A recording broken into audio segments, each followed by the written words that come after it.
الله والحمد لله والصلاة والسلام على سيدنا رسول الله وعلى آله وصحبه وموالاه لا حول ولا قوة إلا بالله أما بعد.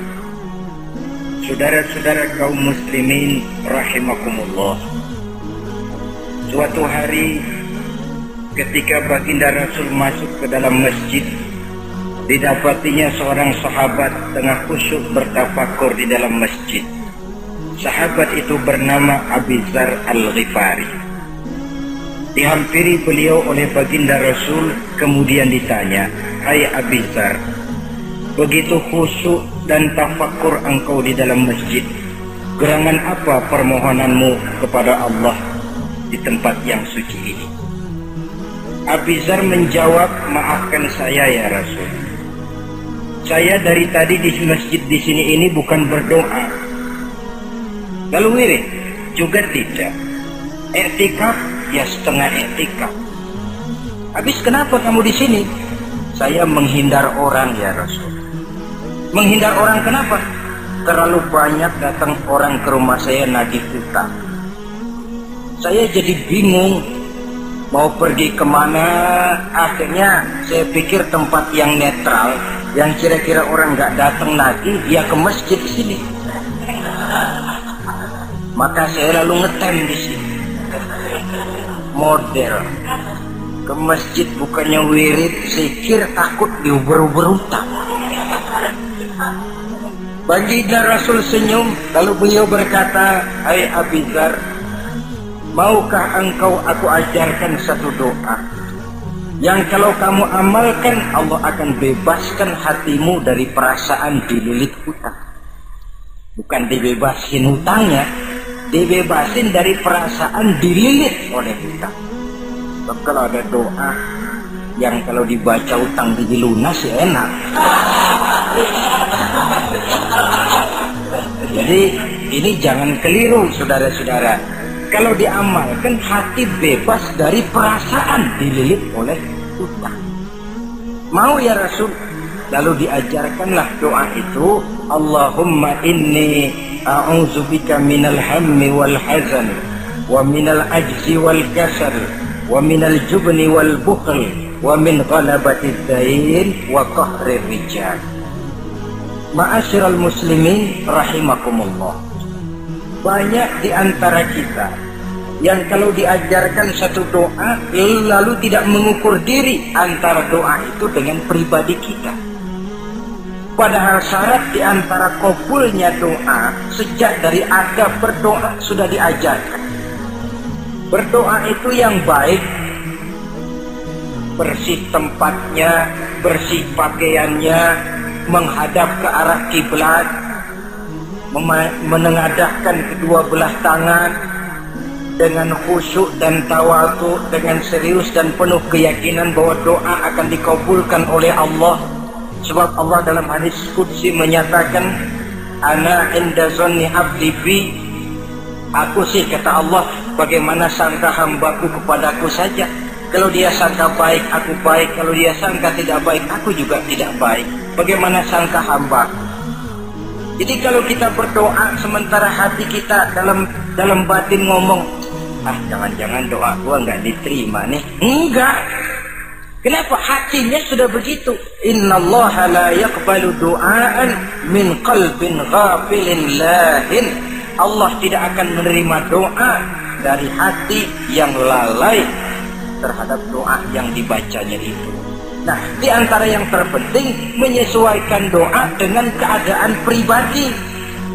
Jadi kalau kita kerja gajinya 1 bulan 1.000, ya wajarlah berdoa minta rezeki 1.500. Wajar namanya. Yang 1.000 sudah ada modal kerja kita, yang 500 kita minta doa kepada Allah. Saudara hadirin, begitu juga doa yang diajarkan oleh baginda Nabi kepada Abi Dzar. Ini hakikatnya mengajarkan kita manusia untuk menjauhi penyakit rohani. Doa ini mengajarkan 8 macam penyakit rohani yang menjadi dinding antara kita dengan Allah. Dan penyakit rohani ini lebih bahaya daripada penyakit jasmani. Kenapa? Penyakit rohani tidak menyebabkan orang masuk neraka. Nah, maaf. Penyakit jasmani tidak menyebabkan orang masuk neraka. Yang menyebabkan orang masuk neraka adalah penyakit rohani. Di akhirat itu nanti tidak ada penduduk neraka ditanya, "Mas, sampean kenapa masuk neraka?" "Anu Pak, saya di dunia dulu korengan."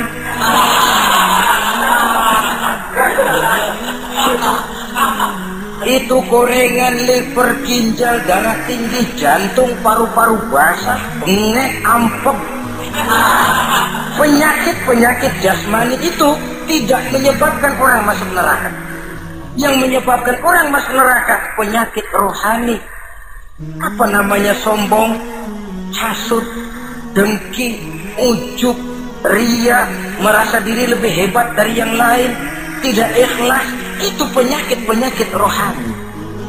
Maka di dalam doa yang diajarkan kepada Abi Dzar dan hakikatnya diajarkan kepada kita semua, Nabi menjelaskan 8 penyakit rohani.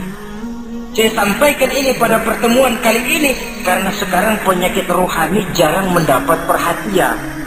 Sedangkan penyakit jasmani, anak kita pilek dikit pun sudah berangkat kita ke dokter spesialis anak. Kita pusing sedikit pun sudah berangkat kita ke dokter. Tapi rohani kita menjerit, batin kita menangis. Kadang-kadang kita pura-pura tidak tahu. Apa penyakit rohani yang ada dalam doa ini? Pertama, a'udzubika minal ham. Aku berlindung kepadamu ya Allah daripada sifat ragu-ragu. Sifat ragu-ragu penyakit batin. Apa yang bisa dikerjakan oleh orang yang selalu ragu-ragu? Bahwa sebelum bekerja harus menimbang, itu perlu. Tapi kalau cuma tiap hari menimbang, kapan memutuskan? Orang sudah kemana-mana, kita masih main timbangan. Maka orang yang ragu-ragu hakikatnya orang yang sudah mengukur sebelah kakinya sebelum berangkat. Iya, tapi kalau kita nanti jadi salah kan lebih baik nggak usah berbuat. Keliru. Salah karena berbuat lebih baik daripada tidak pernah salah karena tidak pernah berbuat. Saudara salah tapi berbuat masih lebih baik daripada tidak pernah salah karena tidak pernah berbuat. Saudara baca Quran salah lebih baik daripada nggak pernah salah karena nggak pernah baca Quran. Gua nggak pernah salah dong baca Quran. Bacanya kapan? Nggak pernah. Ya Pak. Oh nggak pernah baca, kapan mau salah? Saudara hadirin yang saya muliakan, dan orang sering bilang kegagalan pada hakikatnya adalah keberhasilan yang tertunda. Jadi kalau kita gagal hari ini, besok kita harapkan tidak akan gagal. Gagal besok masih ada hari lusa. Bagaimanapun usaha, kemauan adalah processing. Apalagi usaha untuk memperoleh sesuatu yang bernilai tinggi, bermutu mulia, panjang jalannya, banyak akibatnya, besar godaannya. Processing untuk mencapai sesuatu yang mulia itu prosesnya tidak sekali jadi kayak orang makan cabai. Itu hari dikelekat, itu hari terasa pedasnya. Untuk mencapai sesuatu yang mulia, panjang jalannya, banyak akibatnya, besar godaannya. Tapi bangunan bagaimanapun tingginya harus dimulai dari pondasi pertama. Cita-cita bagaimanapun luhurnya harus dimulai dari langkah pertama yang walaupun kelihatannya sepele, tapi sudah merupakan pondasi ke arah yang lebih tinggi. Kadang-kadang kita ini kan inginnya yang serba cepat, seolah-olah sesuatu yang mulia itu bisa datang lewat proses simsalabim, abracadabra. Lalu yang kita mau terwujud di depan kita alangkah mudahnya. Dan dari kegagalan-kegagalan akan lahir pengalaman. Dan pengalaman, kata orang kulon, experience is the best teacher. Pengalaman adalah guru yang paling bijaksana. Kalau adik kita jalan di tempat licin, jatuh, besok dia lewat situ lagi, gak usah dipesan juga dia pasti hati-hati. Kenapa? Pengalaman. kemarin gue lihat sini jatuh, sekarang harus hati-hati. Tapi kalau belum pernah jatuh, kita omelin kadang-kadang ngotot. Khawatir banget, sebelum juga jatuh ngomel melulu. Tapi satu kali dia jatuh, dia sendiri akan hati-hati. Begitu kegagalan yang kita temukan dalam hidup merupakan nasihat bahwa seorang muslim tidak mungkin jatuh di tempat yang sama 2 kali berturut-turut. Kemarin lewat di situ jatuh lagi, sekarang lewat di situ lagi jatuh lagi, emang goblok dah.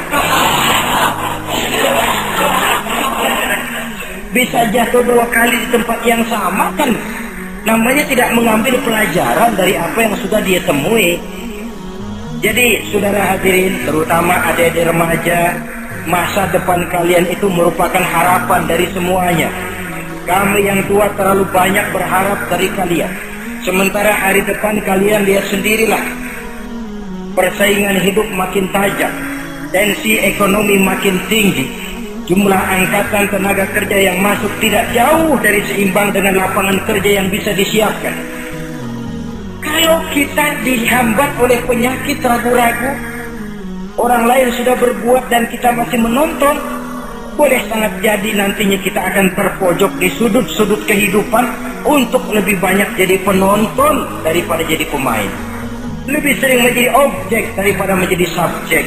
Istilah Arabnya lebih sering menjadi maf'ul daripada menjadi fa'il. Namanya juga orang nonton, soknya kan kayak lebih pintar dari yang main. Wajar orang nonton bola ngomel melulu. Itu Maradona tolol, Maradona ditololin. Ajat sederajat goblok, ajat digoblokin. Kalau sudah dia disuruh main ke lapangan, gempor dia nggak bisa nembak. Namanya penonton, dan wajar saja penonton juga kalau nggak surat nggak rame tuh lapangan. Saudara hadirin yang saya muliakan, maka keraguan-raguan akan jadi penyakit yang menghalangi orang pada saat dia harusnya sudah berbuat, dia malah berpangku tangan. Akhirnya dia akan jadi orang yang ketinggalan kereta. Sementara hidup tidak berjalan mundur ke belakang dan tidak juga berhenti. Tidak ada kata berhenti atau kata mundur dalam hidup. Berhenti kita diinjak orang, mundur kita hancur.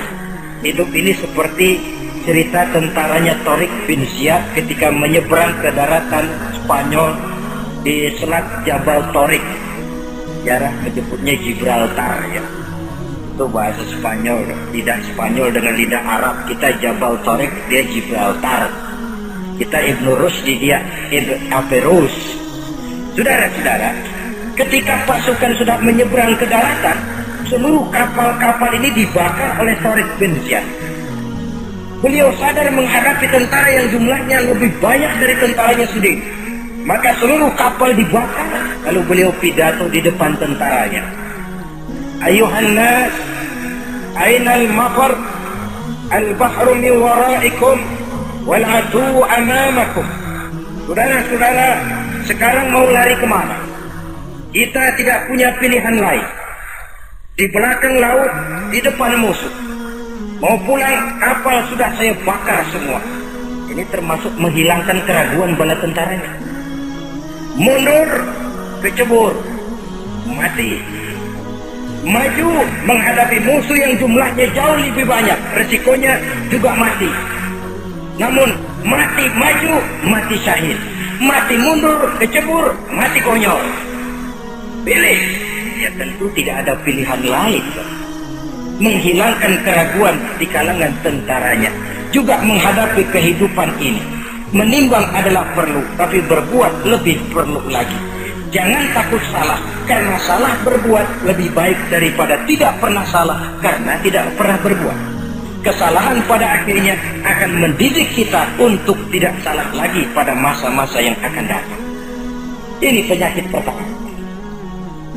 Penyakit yang kedua, al-hazan, penyakit duka cita. Manusia itu ehoknya terlalu besar. Kalau dia kehilangan sesuatu yang dia tidak senangi atau menemukan sesuatu yang tidak dia harapkan, dia bersedih. Kesedihan itu timbul sebenarnya karena ehoknya. Bapaknya meninggal, dia sedih. Sebenarnya kesedihannya bukan karena matinya bapaknya, tapi kesedihannya karena dia tidak punya orang tua lagi. Dianya itu yang dia tangisi, akunya. Perkara bapaknya mati sih, memang semua yang hidup mesti mati. Tapi dia nggak punya bapak, itu yang lebih dia sedih. Akunya ini, ehoknya manusia itu. Seorang perempuan yang ditinggal mati oleh suaminya, dia menangis. Bukan karena suaminya yang mati, tapi karena dirinya tidak bersuami. Dirinya yang lebih banyak dia tangisi. Ehoknya itu yang lebih banyak bicara. Oleh karena itu agama mengajarkan, kata Nabi, ahbib habibaka haunan ma asa ayyakuna baghidaka yawman ma wa abghid baghidaka haunan ma asa ayyakuna habibaka yawman ma. Cintailah apa yang kamu cintai sekedarnya saja, sebab sangat boleh jadi yang sekarang kamu paling cinta besok jadi yang paling kamu benci. Tapi bencilah apa yang kamu benci sekedarnya saja, sebab boleh jadi yang hari ini paling kamu benci besok akan kamu paling cintai.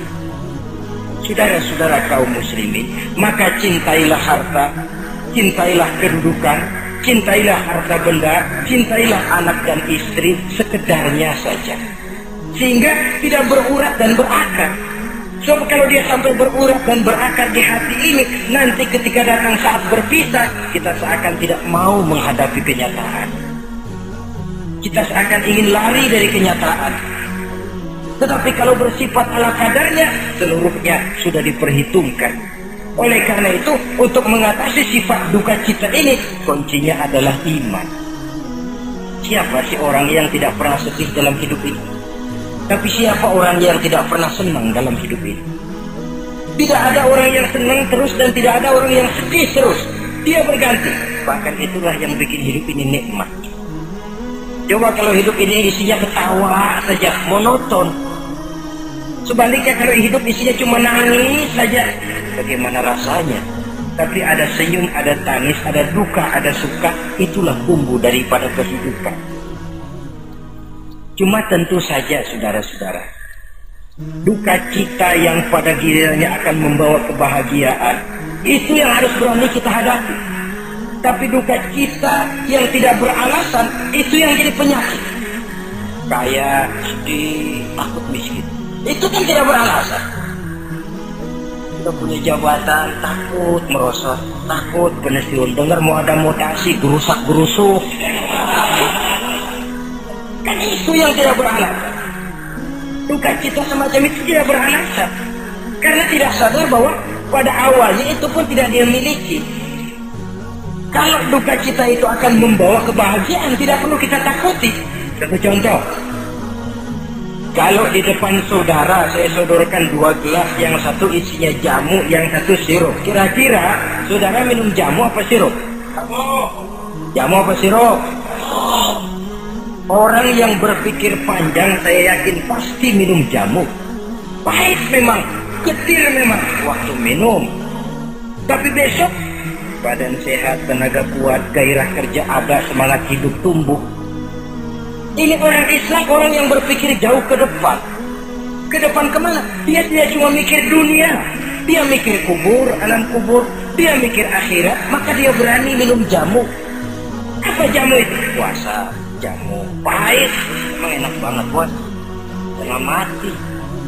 Sembahyang jamu pahit, sedekah jamu pahit sekarang. Tapi besok kita pulang ke alam kubur, ya Allah, nikmat alam kubur. Untung kemarin waktu di dunia minum jamu. Waktu di dunia sembahyang, kuburan terasa nikmat. Waktu di dunia sedekah, kuburan dipakein AC. Padahal cuma goceng sedekahnya. Adapun orang yang di luar Islam, dia berpikir pendek. Yang dia lihat cuma yang di depan hidungnya saja. Dia nggak mikirin alam kubur, dia nggak mikir akhirat. Yang dia pikirin cuma dunia aja. Kenapa gue mesti minum jamu pahit? Sirup nih, manis. Dia minum sirup manis memang waktu minum, tapi besok bibir mancung, bengkak, sirawan, sariawan itu. Saudara-saudara, sholat sirup. Tidak sholat, sirup, manis. Orang-orang puasa dia tidak puasa, sirup, manis. Bakhil, pelit, sirup, manis. Baik disedekahi, ya tumpuk aja tuh harta dan jangan disedekahin. Sirup, manis memang. Besok dia pulang ke alam kubur, baru terasa bibirnya pada bengkak. Baru timbul, gua nyesel banget minum sirup kemarin. Jadi saya katakan kuncinya adalah iman. Berangkat dari surah Ali Imran ayat 139, Allah berpesan, wala tahinu wala tahzanu wa antumul a'launa in kuntum mu'minin. Kamu tidak perlu gundah gulana, kamu tidak perlu duka cita dan sedih hati. Kamu sesungguhnya adalah tinggi jikalau kamu benar-benar beriman. Jadi dengan iman, duka cita yang tidak beralasan tidak perlu ada. Karena sifat duka cita yang tidak beralasan merupakan penyakit rohani yang menjadi penghambat agar orang tidak memperoleh kemajuan apapun dalam kehidupannya. 2. Penyakit rohani yang ketiga, saudara-saudara, al-ajz, penyakit lemah. Nabi menyatakan, al-mu'minul qawiyyu ahabbu ilallahi minal mu'minid dha'if. Orang mukmin yang kuat lebih dicintai Allah daripada orang mukmin yang lemah. Sifat lemah tidak disukai oleh agama dan merupakan penyakit batin. Bukan lemah lembut, lemah. Lemah apa? Gak segala lemah. Lemah ekonomi, agama mengajarkan kadal fakru ayyakuna kufran. Kemiskinan bisa membawa orang kepada kekufuran. Apalagi lemah pendidikan, dalam arti terbelakang, ketinggalan oleh orang-orang lain. Dan yang paling celaka, lemah iman. Saudara-saudara hadirin yang saya muliakan, imannya lemah, tidak punya ghirah, tidak punya rasa cemburu terhadap agamanya. Kalau anak gadisnya diusik orang, marahnya 7 lapis langit.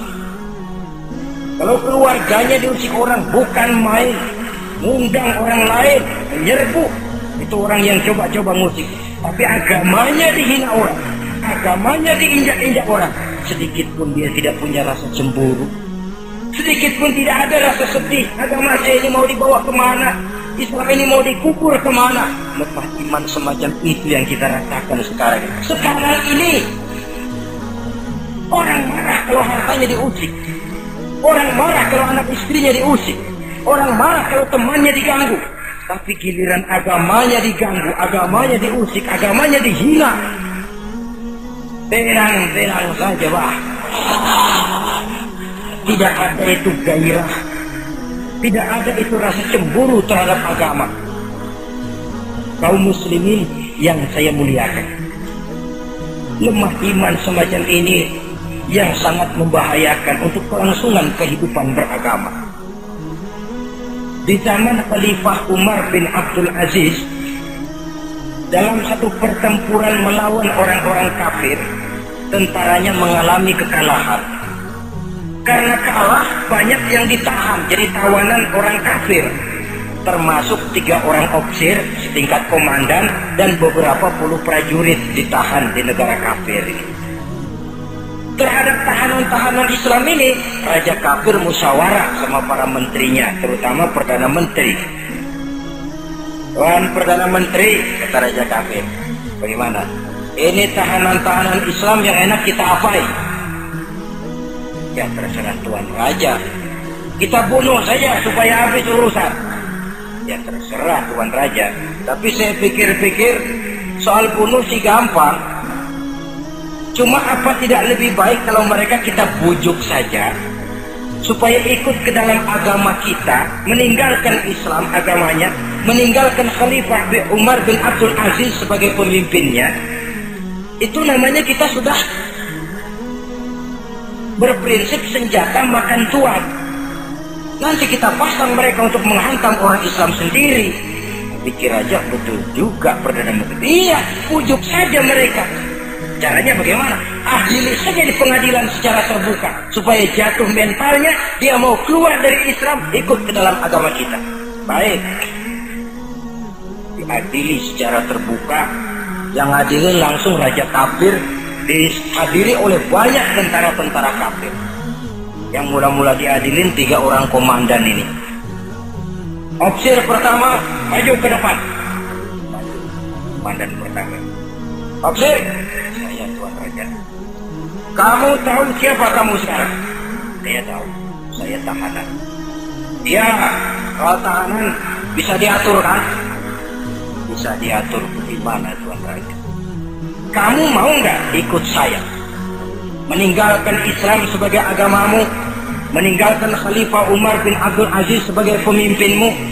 Kalau kamu mau opsir, pindah agama saya, nanti kamu akan saya berikan kedudukan yang tinggi, gaji yang cukup, rumah cukup, istri cukup, kendaraan cukup. Pindah saja opsir. Tuan Raja, bagaimana? Apa Tuan kira selama ini saya berjuang karena mencari kedudukan, mencari harta, mencari tanda jasa? Tidak Tuan Raja. Saya berjuang di bawah bendera Khalifah Umar bin Abdul Aziz li'i'la'i kalimatillah, untuk menegakkan kalimat Allah. Saya tidak akan tergiur dengan tawaran Tuan Raja. Kamu gila ya? Ya.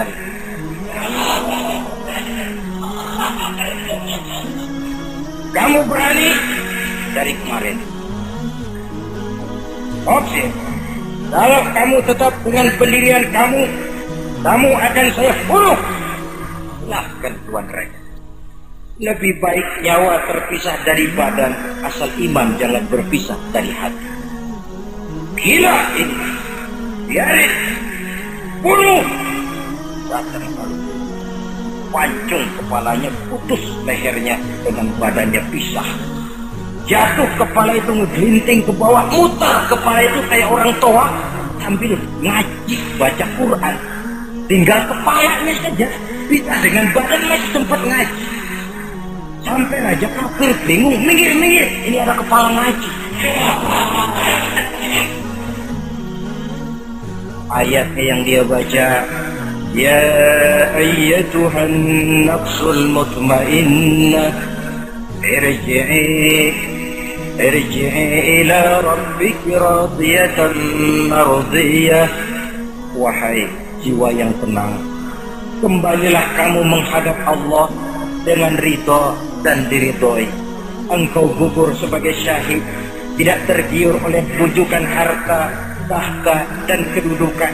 Niatmu ikhlas karena Allah, kembalilah menghadap Allah dengan ridho dan diridhoi. Wadkhuli fi ibadi wadkhuli jannati, masuklah ke dalam golongan hamba-hambaku, masuklah ke dalam surgaku. Di penghujung ayat, matanya tertutup dengan rapat, bibirnya senyum menghadap Allah, gugur sebagai syahid. Raja kafir geleng kepala, dasar santri gila, sudah mau mati masih ngaji. Opsir yang kedua, komandan kedua yang jadi tahanan ini, kata raja, opsir kedua, saya Tuan Raja, kamu sudah lihat temanmu opsir pertama tadi? Sudah Tuan Raja. Mati kan? Mati. Kamu mau mati atau mau ikut saya keluar dari agamamu Islam dengan pangkat cukup, gaji cukup, rumah cukup? Bagaimana? Sudah Tuan Raja. Sudah apa? Sudah, jangan banyak omong.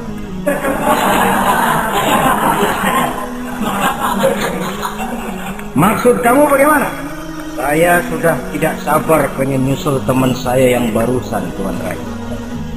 Saya tidak sanggup bayangkan bagaimana dia disambut oleh para bidadari di surga, disambut oleh para malaikat dengan ramah tamah, menikmati kehidupan di alam yang penuh dengan keriduan. Oh Tuan Raja, sudah jangan banyak omong, kalau mau potong saya.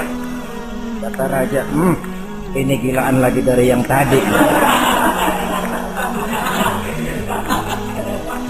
Yang tadi masih bisa diajak berunding, ini sudah minta dipotong. Ayo Algojo, potong. Potong lagi oleh Algojo. Putus lagi, berpisah kepala dengan badannya.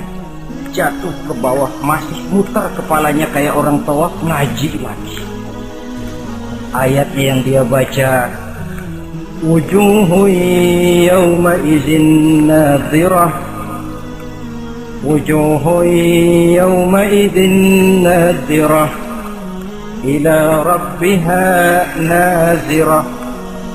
Wajah mereka pada hari itu berseri-seri, kepada Tuhannya mereka memandang, matanya terpejam dengan rapat, bibirnya senyum menghadap Allah. Syahid lagi yang ketiga ini. Nah, kata raja, sekarang komandan opsir yang ketiga, panggil. Opsir ketiga, saya Tuan Raja. Sudah dengar nasib dua orang temanmu? Sudah, Tuan Raja. Mati? Mati. Kamu bagaimana? Saya mau ikut, Tuan Raja. Jadi kamu mau ikut saya? Mau, Tuan Raja. Saya mau. Mau meninggalkan Islam sebagai agamamu? Mau, Tuan Raja. Mengkhianati khalifahmu Umar bin Abdul Aziz? Iya, Tuan Raja. Daripada hidup saya kan, daripada mati, mendingan itu, Tuan Raja. Daripada nggak punya apa-apa, kan mendingan punya apa-apa.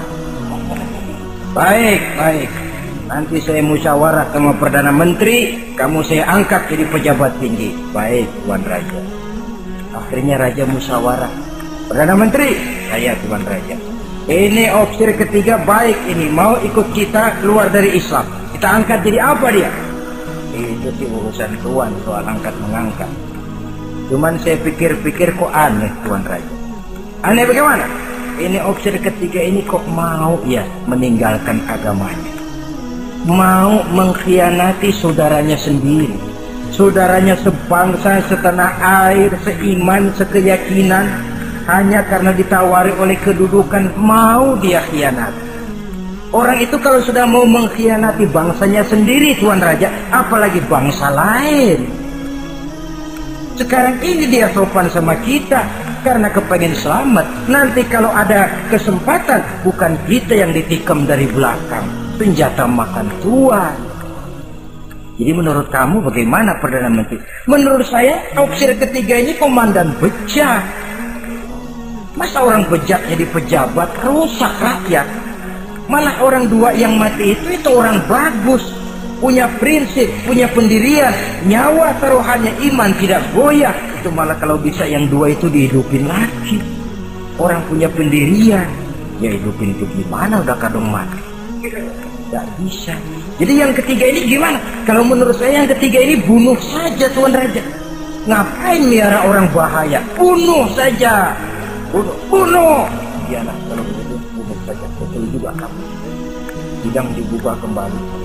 Opsir ketiga, gimana Tuan Raja? Saya diangkat jadi apa? Kamu nggak diangkat. Nggak diangkat gimana? Kamu opsir bejat.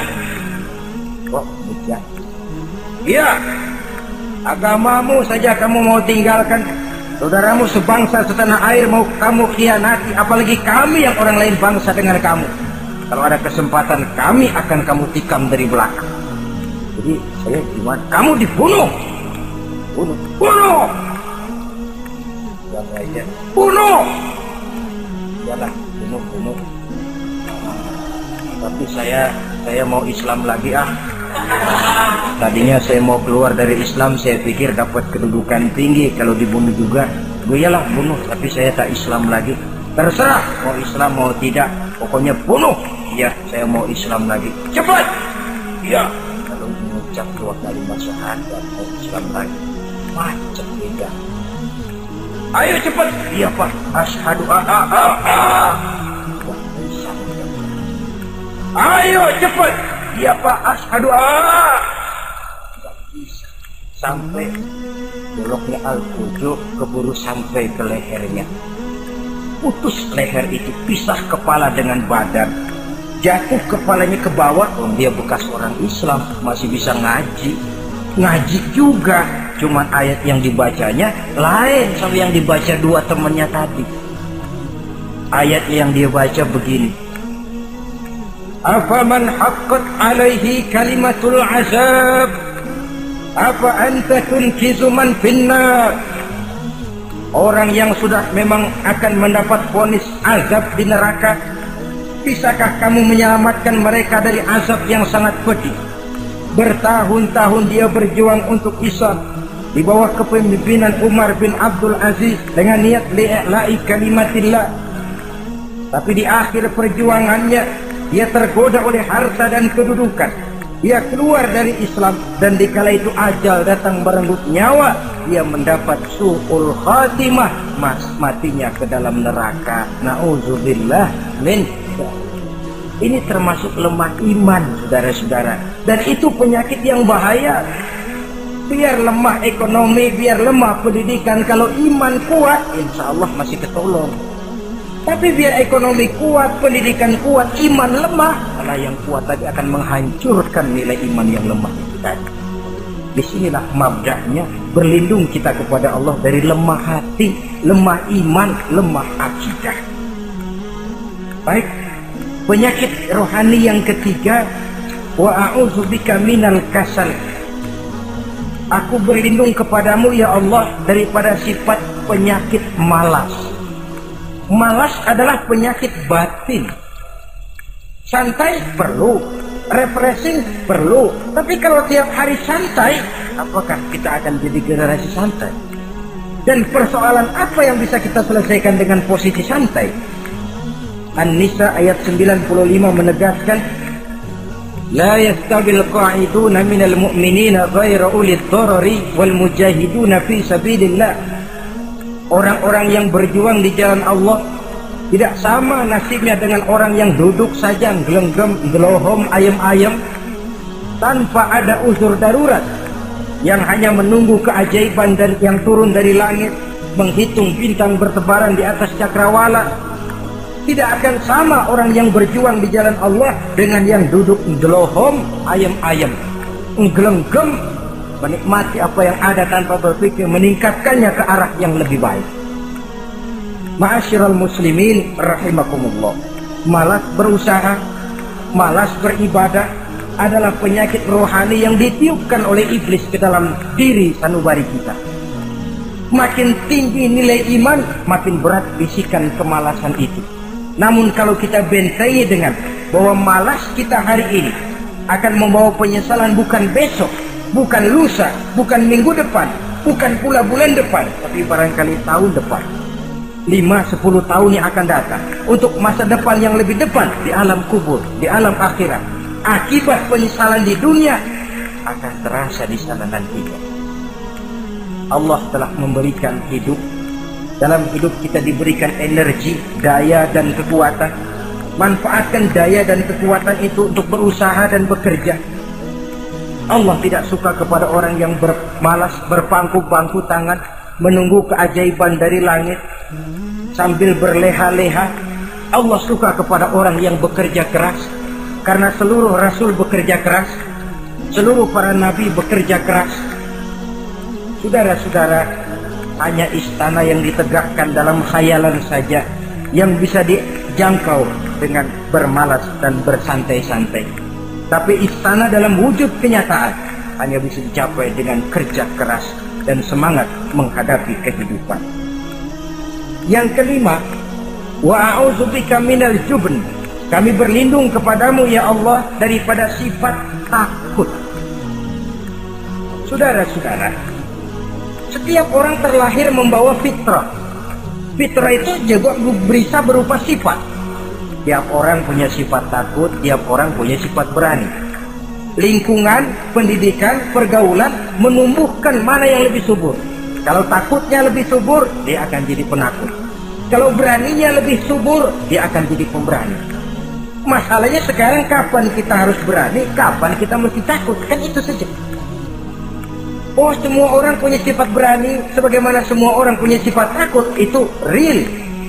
Tapi kapan kita harus berani, kapan kita harus takut?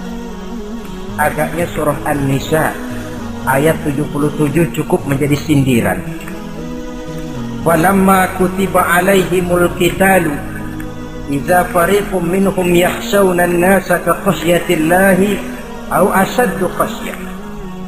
Manakala diwajibkan kepada mereka berjuang, maka sebagian daripada mereka takut kepada manusia seperti mereka takut kepada Allah, bahkan lebih takut kepada manusia daripada takut kepada Allah. Ini kan takut yang tidak beralasan.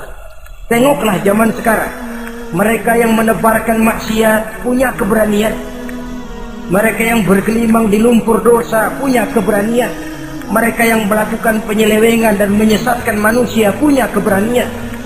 Kenapa kita yang punya niat menegakkan kebenaran, membela yang hak, menjalankan sesuatu yang kita yakini sebagai benar, kadang-kadang dihantui oleh perasaan takut? Takut semacam ini yang jadi penyakit rohani. Mereka berani terang-terangan membuka judi, mereka berani terang-terangan di tengah jalan umum membuka botol minum-minuman keras dan mabuk sempoyongan. Mereka berani terang-terangan di tempat ramai merampok dan menodong. Mereka berani korupsi, memakan uang yang bukan haknya. Mereka berani untuk sesuatu yang sesat dan menyesatkan. Kenapa kita tiba-tiba di hadapan sesuatu yang kita yakini benarnya kita jadi lemah, kita jadi takut, lebih takut kepada manusia daripada kepada Allah? Padahal terkena kita penjara manusia paling banter seumur hidup kita.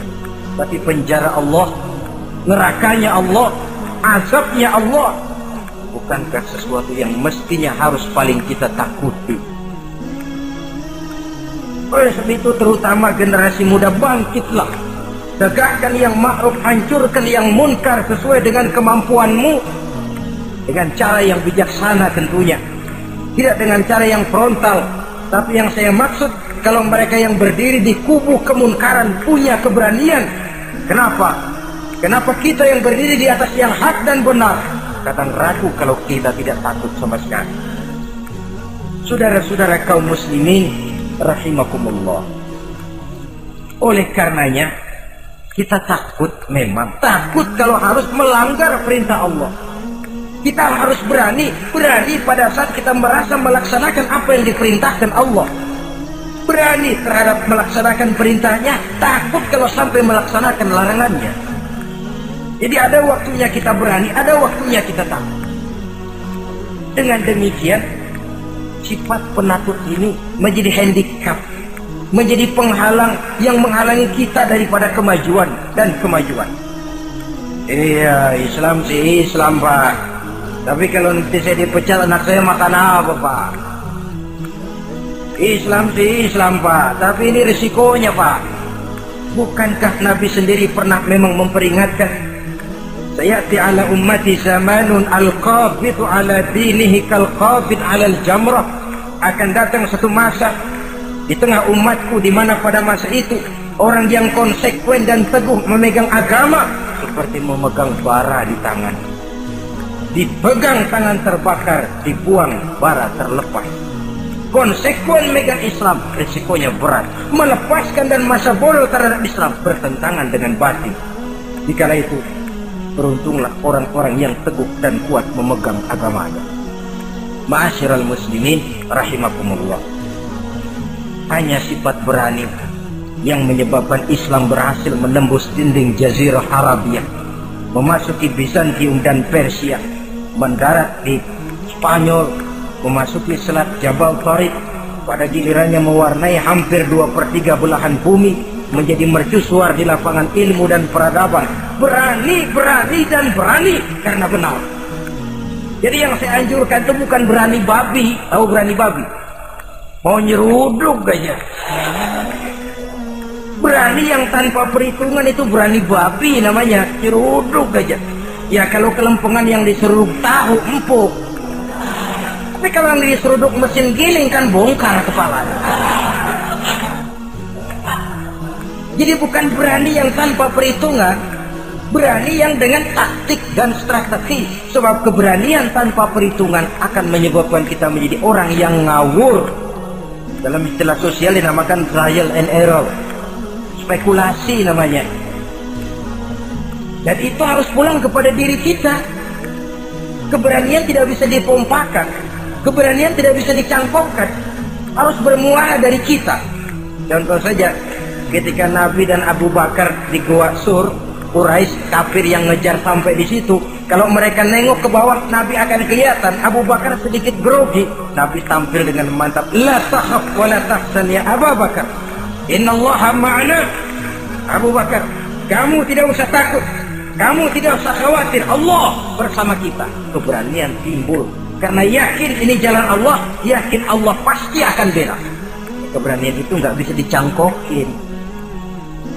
Nggak bisa cuma teriak, saudara-saudara, jangan takut, Allah bersama kita. Mulutnya. Tapi kalau hatinya juga perang. Apa iya? Itu sudah tertarung di kaki sendiri.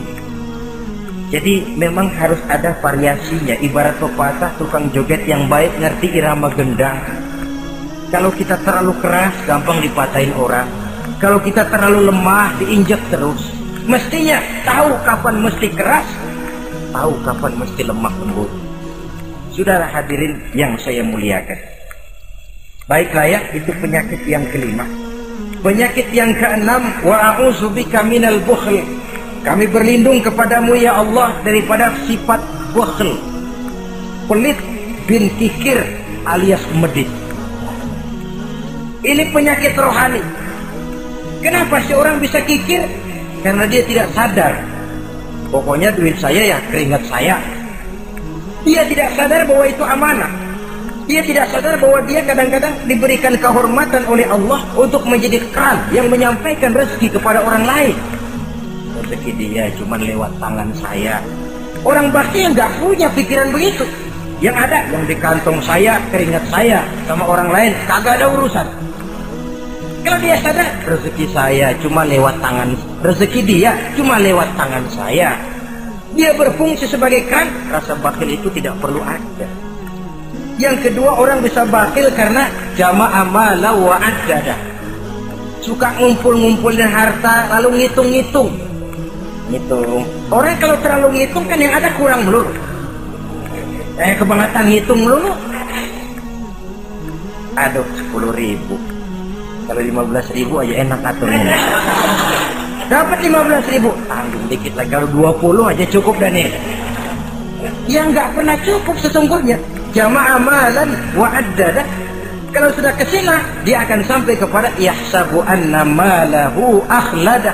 Dia akan menyangka bahwa harta itulah yang bisa mengekalkan dia.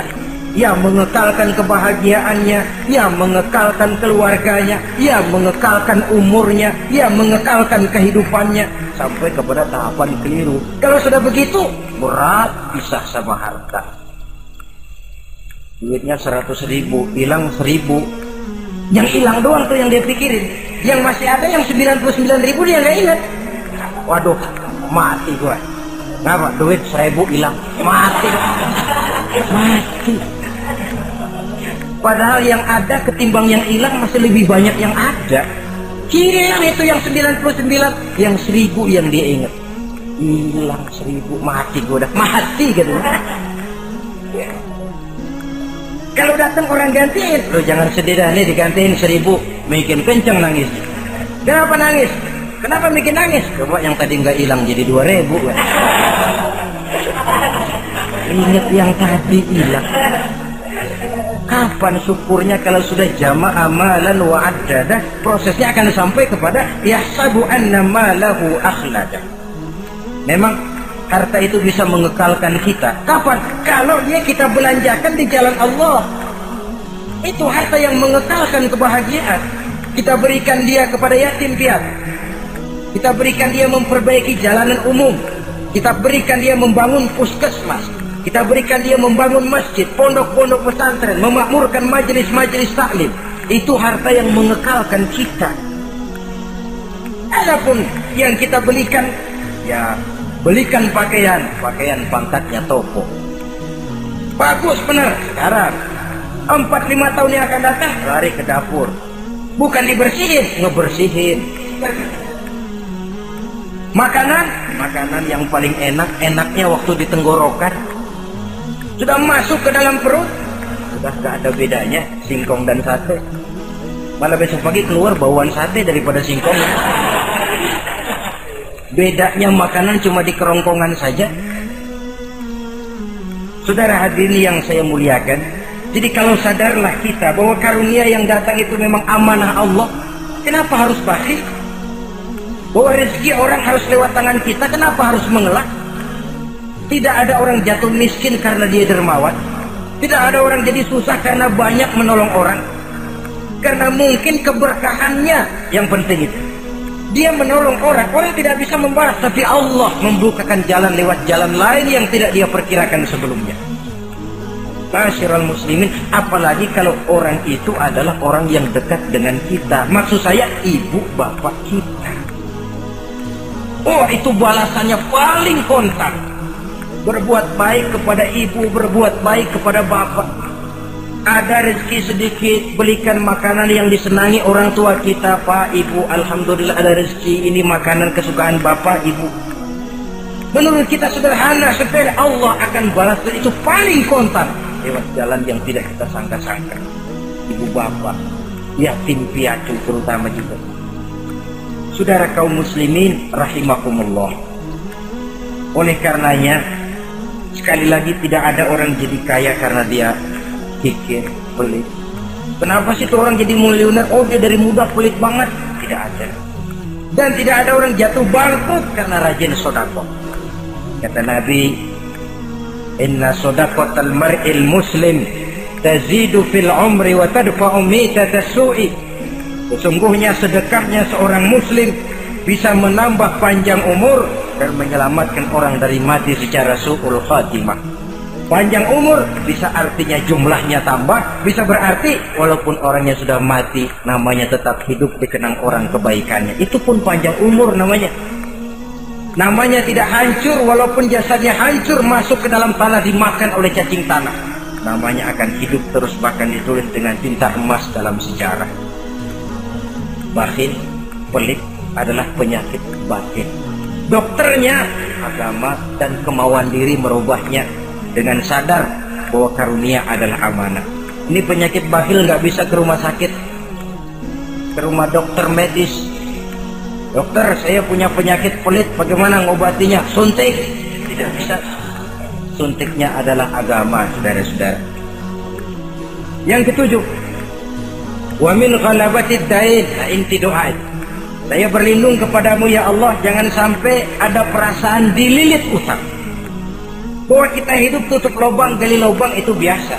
Tapi kalau gali terus nggak pernah nutup, ini mau kejeblos namanya. Utang lalu nggak bayar-bayar, namanya gali lubang, nggak pernah nutupin. Bahkan Nabi pesan, alaikum biddain fa innahu hamun billail wa dani'un bin nahar. Kalau bisa kamu nggak usah ngutang. Kenapa? Utang itu siangnya bikin kita takut ketemu orang, malamnya bikin kita susah tidur. Coba dah kalau nggak bisa ngutang, utang berabe, malam nggak bisa tidur, siang takut ketemu orang. Jangan kepergok nih, belum ada duit buat bayar. Jalan ke sono, takut ketemu. Jalan kemari, takut ketemu. Akhirnya nggak kemana-mana, ngumprak di rumah. Tetapi adat hidup, saudara-saudara, apalagi kita yang ekonomi menengah ke bawah, biasa adat hidup itu tutup lubang gali lubang, saling menerima, saling memberi. Tapi yang diajarkan oleh agama, oke, gali lubang silakan, asal bisa nutupin. Kalau tiap hari gali lubang dulu, kan kejeblos akhirnya. Oleh karena itu, apalagi hutang ini menyangkut hukukul adami, hak manusiawi. Itu di akhirat nanti ya, taubatnya lebih sulit. Kalau saudara dosa kepada Allah, taubatnya cuma 3 syaratnya. Nyesel, berjanji tidak akan mengulangi, meninggalkan perbuatan jahat. Tapi kalau menyangkut hak manusia, syarat taubatnya 4. Saudara mencuri sendal, syarat taubatnya nyesel, berjanji tidak akan mengulangi lagi, meninggalkan perbuatan mencuri, lalu yang keempat sendal orang pulangin. Atau minta maaf dan minta ridho dari yang bersangkutan. Sebab ini menyangkut hukukul adami, hak manusiawi. Nggak bisa saudara nyolong sendal, taubat langsung kepada Allah, taubat Tuhan, nggak lagi nyolong sendal. Tapi sendal orang dibekap terus, ya belum. Nah, termasuk masalah hutang ini. Ma'asyiral muslimin rahimakumullah. Jadi silahkan gali lubang, asal ada kemungkinan untuk nutup. Dan pada saat kesempatan untuk nutup datang, tutup dulu supaya besok bila bisa gali lagi. Kita kadang-kadang kalau ngutang begitu datang rezeki aja giliran mau bayar. Rasanya kan berat. Masih ada keperluan lain. Datang yang lagi aja dah bang, tar. Datang lagi, sok. Datang lagi, tar. Datang lagi, sok. Kalau tar sok saja, nembak terus, ya kapan-kapan mau kita bisa tutup itu lubang. Ma'asyiral muslimin rahimakumullah. Yang terakhir, penyakit batin wa qahrir rijal. Kami berlindung kepada-Mu ya Allah, jangan sampai kami hidup di bawah bayang-bayang orang lain. Jangan sampai kami hidup di bawah pengaruh orang lain, hidup disetir orang lain. Badan merdeka tapi jiwa budak. Badan merdeka tapi mental budak. Kita hidup jadi robot. Kemana saja yang nyetel arahkan, ke situ kita berangkat. Hidup tanpa prinsip. Qahrir rijal, hidup jadi bayang-bayang bagi orang lain. Alangkah tidak nikmatnya. Kehilangan kepribadian, tidak punya sikap mandiri. Itu pun penyakit rohani. Karena pada akhirnya nilai kita ditentukan oleh kepribadian kita. Kebesaran tidak bisa dengan nyempeng kepada orang lain. Kekayaan tidak bisa dengan mengakui leluhur. Pribadi kita, sepanjang kita masih hidup di bawah bayang-bayang orang lain, sepanjang itu kita tidak akan pernah punya kepribadian. Dan bila kita tidak punya kepribadian, maka orang tidak akan pernah mencatat kita dalam kehidupan ini. Nah, inilah pertemuan kita yang singkat. Mudah-mudahan ada manfaatnya. Terima kasih dan mohon maaf. Wassalamualaikum warahmatullahi wabarakatuh.